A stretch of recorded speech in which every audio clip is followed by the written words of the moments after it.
Yana bir sehrgar bilan xayrlashamiz. Modrich. Uning nomini eshitganda birinchi bo'lib xayolingizga nima keladi?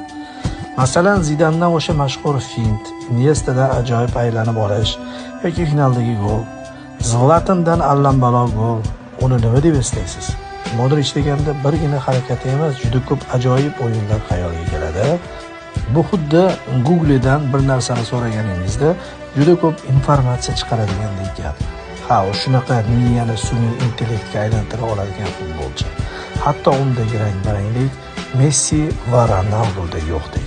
Balkim shu sababli ham shu ikki dahoning eng yaxshi davrlarida u oltin to'pni olgandir. Oyoqning har qanday qismidan ajoyib uzatma qila oladigan inson. Bermud uchburchagidagi eng mehnatkash yigit desak ham adashmaymiz.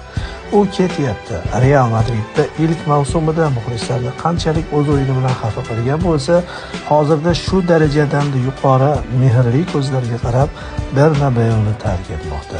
Bilasizmi, hatto uni ashaddiy Barselona muxlislari ham yoqtirishadi, hurmat qilishadi kamida.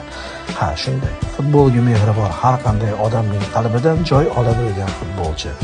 O'z soch turmagiga qanchalik sadoqatli bo'lgani kabi, o'z klubi va futbolga shunchalik sadoqatli qoldi. U yana bir mavsum Real Madridda qolishni istagandir, lekin hozir ham ayni vaqtdek hisoblanadi. Klubning eng qiyin davrida maydonga tushib burilish yasay olardi, shu yoshida ham deb eslaydi endi hamma. Balkim shu gaplarimni Perez ham sezgan holatda shartnomani uzaytirmagandir. So'z oxirida bir iqtibos keltirib ketay. Maradona ikkinchi marta kelmaganidek, Modrich ham ikkinchi marta kelishi fizika qonuniga to'g'ri kelmaydi. Salomat bo'lasiz.